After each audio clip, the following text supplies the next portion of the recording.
El sol se alzaba sobre el campamento de Israel, extendido como un mar de tiendas en medio del desierto. Las tribus se despertaban al sonido de los animales, los niños corrían entre la arena y el humo del tabernáculo se elevaba lentamente hacia el cielo. Era un humo distinto, blanco, constante, símbolo de algo más profundo que fuego y carne. Era la señal visible de un pacto invisible. El pueblo de Israel había sido liberado de la esclavitud, pero todavía debía aprender a vivir como un pueblo santo. La libertad no bastaba.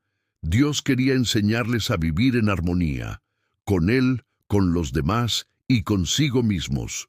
Por eso, desde el monte Sinaí, el Señor habló a Moisés y le dio instrucciones detalladas. Le enseñó cómo debían ofrecer sacrificios, no solo para pedir perdón, sino también para mantener viva la comunión entre el cielo y la tierra. Así nacieron las leyes sobre las ofrendas de paz y expiación, dos caminos diferentes pero unidos por un mismo propósito: reconciliar al hombre con Dios. En la vida del pueblo de Israel, ofrecer sacrificios era algo cotidiano. No se trataba solo de dar algo, sino de participar en un acto sagrado de gratitud y comunión. Entre todas las ofrendas que Moisés enseñó al pueblo, la ofrenda de paz tenía un significado especial.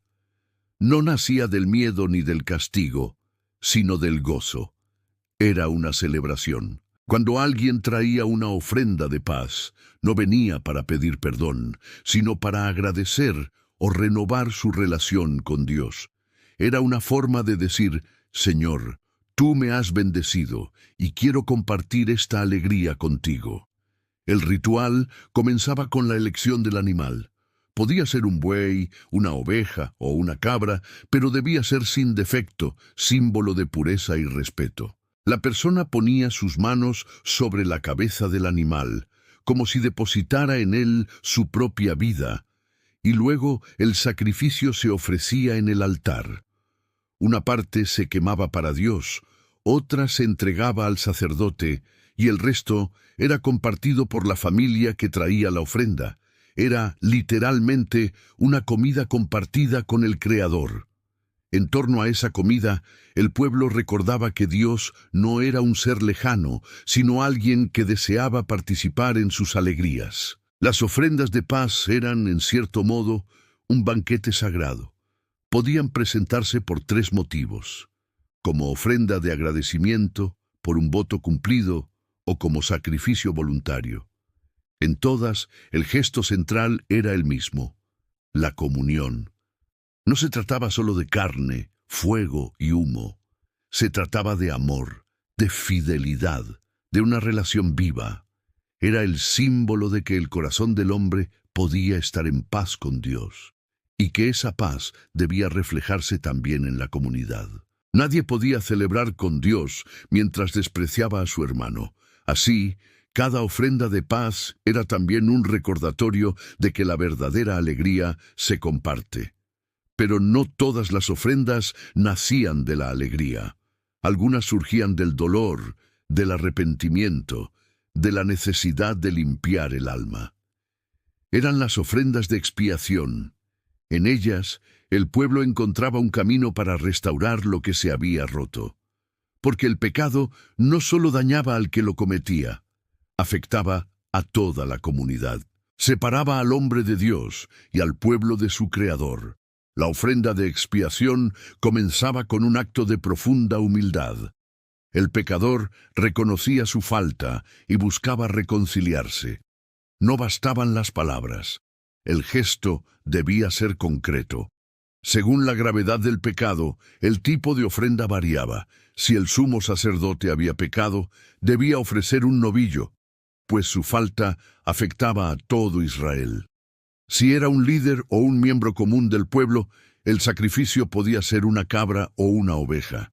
En cada caso, la intención era la misma: reconocer el daño, pedir perdón y comenzar de nuevo. El proceso era solemne. El pecador colocaba sus manos sobre el animal, confesando simbólicamente su culpa. Era como transferir la carga de su error, reconociendo que sólo mediante el sacrificio se podía limpiar lo impuro.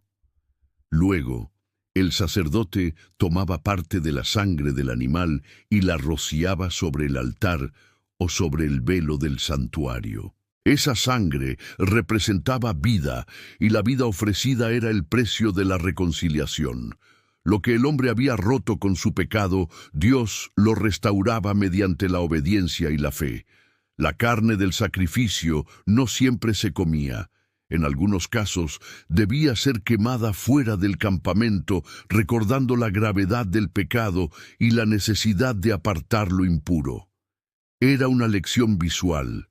El pecado no puede quedarse en medio del pueblo santo. Debe ser expulsado, consumido, purificado.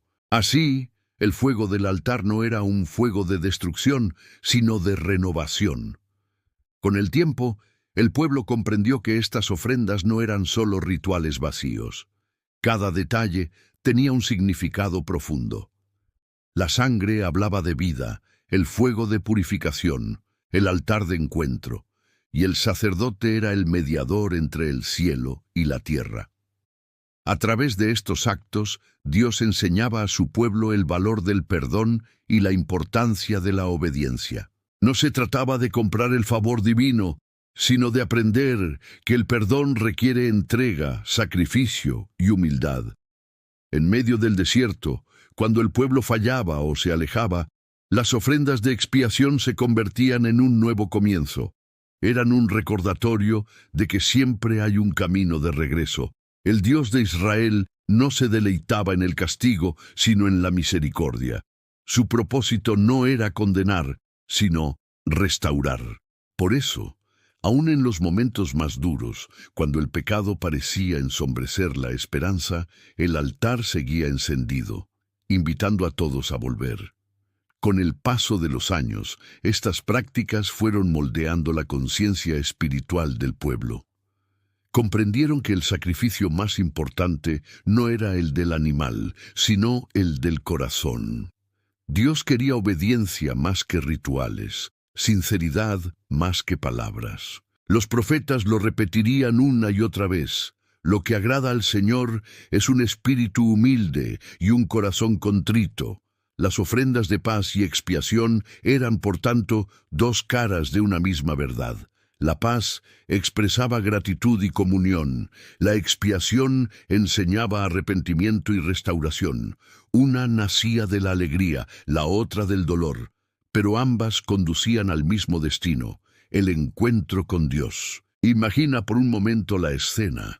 El humo del altar elevándose hacia el cielo, el sacerdote cumpliendo su deber con manos firmes, el pueblo observando en silencio y en ese instante un corazón humano sintiendo que ha sido perdonado. Era un acto sencillo, pero lleno de poder. En ese fuego ardía la fe, la esperanza de que la misericordia de Dios era más grande que cualquier culpa. Estas antiguas leyes, escritas en el desierto, no quedaron atrapadas en el tiempo. Siguen hablándonos hoy, recordándonos que la paz y el perdón siguen siendo los pilares de toda relación verdadera.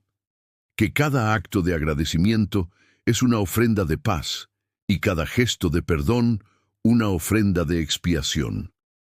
Porque aunque ya no levantamos altares de piedra ni ofrecemos animales, el mensaje sigue vivo.